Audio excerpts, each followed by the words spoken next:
What's up all you gamers? If you want to know a really nice way to get some loot and some extra money in Wastelanders free and a kind of risk-free and safe way, then stay tuned. That's coming up next. Pew, pew, pew, pew, pew, pew, pew, pew, pew. Whee. Welcome back all you guys and girls. So yeah, all this involves is basically having the right alignment of perks and such, and just making it so that you can get things quite easy at the start of the game. Now it does require that you've already done the kind of start-up missions, and I'd kind of call it a tutorial, and once you've actually got to Colorado Springs and you've got your, shall we call it a snow plow tank? Yeah, we'll go with that. Once you've got your tank, basically you can go around the open world and you're exploring, but as soon as you do activities and such, most of the time you'll realise you are really under geared and you struggle. I did myself, I struggled. This way I kind of found a way to help you out at the start, and if you want to explore kind of a little bit more risk free, this really helps. So what does it entail? Well, basically you usually get 4 members on your team. If you haven't got that many, it doesn't really matter too much, but you do need a certain amount of skill set. And what that is, if you have a look at this character here, basically these are the ones that I find the best for making money as such and for just being in the game. So survival, I don't know if you can have it one under this. I put her at 6 just so that she got the perk, but I think you could probably get away. When I tried it with 5 I was pretty safe as well, so hopefully 5 would work, but you might want to put it on 6 just to make 100% sure. And what that does, if you have a little look on the right hand side, improves your ability to avoid dangers on the world map and contend with hostile wildlife.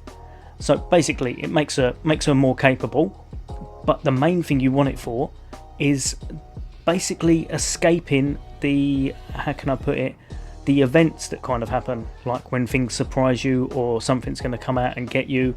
You kind of avoid all of that on the world map. Right, so here's an example. So you've been spotted, a robot wanders across the road ahead of you, then another, looks like a squad of them. So usually you would be in trouble here, but what you're going to do is use your survival skill and run away.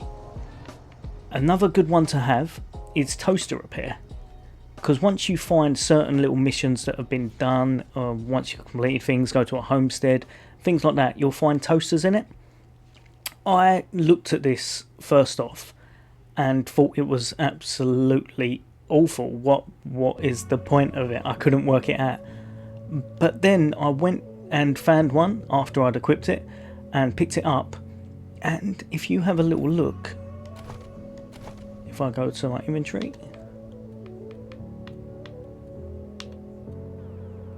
the price of those is 1,000. Now I haven't got my bartering skills all the way up yet, but if something's worth 1,000, as long as you start getting your bartering skills up, if you can hold on to a lot of these, you're going to make a lot of money further down the line. So it's well worth investing in that toaster skill. Going back to the actual skills that you'll need though, so the first one will be survival, and like I said, I think you can get away with 5. I've put mine to 6 just to make sure. And lockpicking.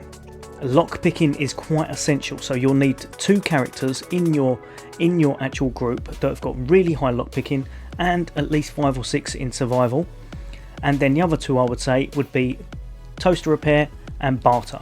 Barter, just because the higher you have it, it actually makes it so if you have a look here, say for example, obviously at the start you're not going to have this anywhere near there, but you might be able to get it to say 5 or 6. Sell value 300%, and as soon as you get it to this one, you get a perk with it as well.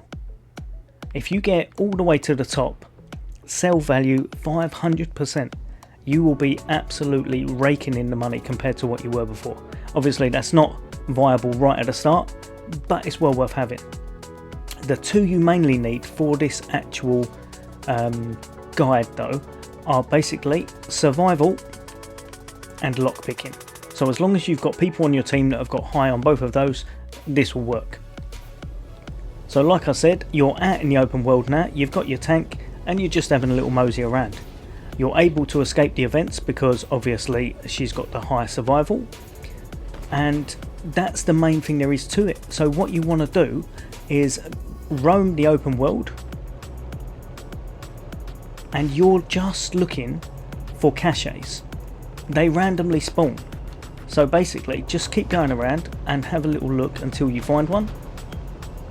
Now like I said, they're random, so it might take you a little bit of time. Watch out for the green. That just up there, I don't know if you can see it. If you go up there, you're dead. It's radiation. And what is, these are the caches, as well as all of the other things in this game, are randomized. So even if you came off or travelled somewhere else or came back on or whatever it is, different spawn points, different locations, everything will kind of be changed up a little bit. So like you get tents, you get shops, things such as that. It's exactly the same for the caches. So I will skip it now to finding one and I'll show you what I mean. Right, so as you can see, if you have a little look, it looks like a small pile of boxes with flares on them. That is exactly what you're looking for. Click on that and grab that. Now that right there might seem like nothing, but if I remember correctly, I think you sell them 1 for 1. So 467 would be the equivalent to $467, I believe. Now, if I'm wrong, I will chuck it in the comments in a second. But as far as I remember, I think that's how much it worked out for. And that's when I haven't got a bartering skill. So I think it probably would be more later on. That's if it applies to junk. But what you do from here, you keep going around the open world. You find all of the loot caches that you can.